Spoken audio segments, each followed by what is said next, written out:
آج کل مارکیٹ میں امام مہدی کے نام پہ منجن بک رہا ہے، ہر تھوڑے دن میں کوئی مہدی. میرے والد صاحب ایک واقعہ بتایا کرتے تھے، ہماری محلے کی مسجد میں نا ایک آدمی بہت نیک تھا، عبادت کرتے کرتے نا اس کی کھوپڑی گھوم گئی اوپر سے.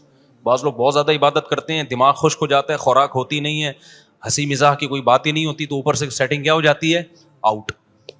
تو اس کی سیٹنگ آؤٹ ہو گئی. برا نہیں تھا وہ، میرے والد صاحب کے پاس آیا، کہنے لگا، میرے والد صاحب کو لوگ حافظ صاحب کہتے تھے، حافظ صاحب ایک بات آپ سے کرنا چاہتا ہوں، آپ ذرا نیک آدمی لگ رہے ہیں، صرف آپ سے کروں گا، کسی اور سے نہیں. والد صاحب نے کہا کیا؟ کہتے ہیں مجھے نا کچھ الہامات ہو رہے ہیں کہ امام مہدی میں ہی ہوں. والد صاحب ہمیں یہ واقعہ سنا رہے تھے، کہتے ہیں کہ میں نے اس سے کہا کہ بس مجھے بتا دیا، میرے علاوہ کسی کو قطعاً نہیں بتانا، ورنہ حالات کا میں ذمہ دار، کوئی بھی پیل دے گا. صحیح ہے نا؟ تو بس یہ میں مجھے بتا دیا نا، بس یہ ہم دونوں کے راز کی بات ہے اور اللہ کو پتہ ہے، کسی تیسرے کو بتانے کی بالکل بھی ضرورت نہیں.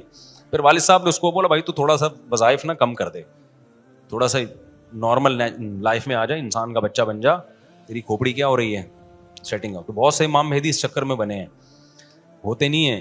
تو جب امام مہدی نے آنا ہوگا نا، تو سب سے پہلی بات یہ کہ وہ مہدی ہونے کا دعویٰ نہیں کریں گے، ان کو لوگ کہیں گے کہ آپ مہدی ہیں. ان میں علامتیں دیکھ کے علماء ان سے خود کہیں گے، سارے پیچھے پڑ جائیں گے کہ آپ مہدی ہو. سمجھتے ہو کہ نہیں سمجھتے ہو؟ تو جو خود سے مہدی ہونے کا دعویٰ کرے وہ تو مہدی ہو ہی نہیں سکتا. اور جب امام مہدی ہوں گے تو عیسیٰ ابن مریم نازل ہوں گے. جس کے دور میں عیسیٰ نازل نہیں ہو رہے، اس کا مطلب وہ مہدی ہے ہی نہیں. تو حدیث میں آتا ہے حضرت مہدی مصلی پہ کھڑے ہوں گے، تو حضرت عیسیٰ علیہ السلام آئیں گے، تو وہ حضرت مہدی ان کو مصلی پہ آگے کریں گے کہ آپ نماز پڑھائیں. لیکن حضرت عیسیٰ علیہ السلام کس کے حوالے کریں گے مصلی؟ کہ یہ نماز آپ ہی پڑھائیں گے.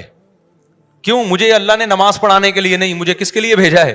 جہاد کرنے کے لیے بھیجا ہے. میں تلوار لے کے لڑائی کروں گا، یاجوج ماجوج کو قتل کریں گے. اب یاجوج ماجوج کہاں ہیں، اس کے بارے میں کوئی صحیح بات ہمارے علم میں نہیں ہے. ویسے بھی اگر ہمیں پتہ چل جائے کہاں ہیں تو وہ دریافت ہو جائیں گے نا. اور قرآن کہتا ہے قرب قیامت سے پہلے وہ دریافت بولو نہیں ہو سکتے. تو اللہ نے چھپا دیا ہے ان کو. چھپا دیا ہے تو چھپایا ہے اس لیے کہ پہلے نہ پتہ چلے کدھر ہے. کچھ لوگ کہتے ہیں یہ چائنیز ہیں، کوئی بھروسہ نہیں ہے ویسے لگتا ہے کہ شاید ہوں، کیونکہ وہ جو ذوالقرنین نے دیوار بنائی تھی نا، سیسا پلائی ہوئی، اور پہاڑوں کے پیچھے دھکیل دیا تھا، اور پھر بڑی تعداد ہو گئی ان کی، حدیث سے پتہ چلتا ہے شاید وہ، لیکن بہرحال کوئی یقینی بات نہیں ہے. تو یاجوج ماجوج ایک بڑی طاقتور قوم ہوگی جس کو حضرت ذوالقرنین نے، سورہ کہف میں اس کا بھی تذکرہ ہے، پہاڑوں کو بند کر کے ان کو دھکیل دیا، کہیں چھپا دیا ان کو. تو قرب قیامت میں وہ نکلیں گے اور پھر دنیا میں تباہی مچائیں گے. اور پھر ان کو کون قتل کرے گا؟ حضرت عیسیٰ علیہ السلام. تو وہ ابھی نہیں نکلیں گے، جب نکلیں گے تو ان کا ابھی دریافت بھی نہیں ہو سکتے وہ.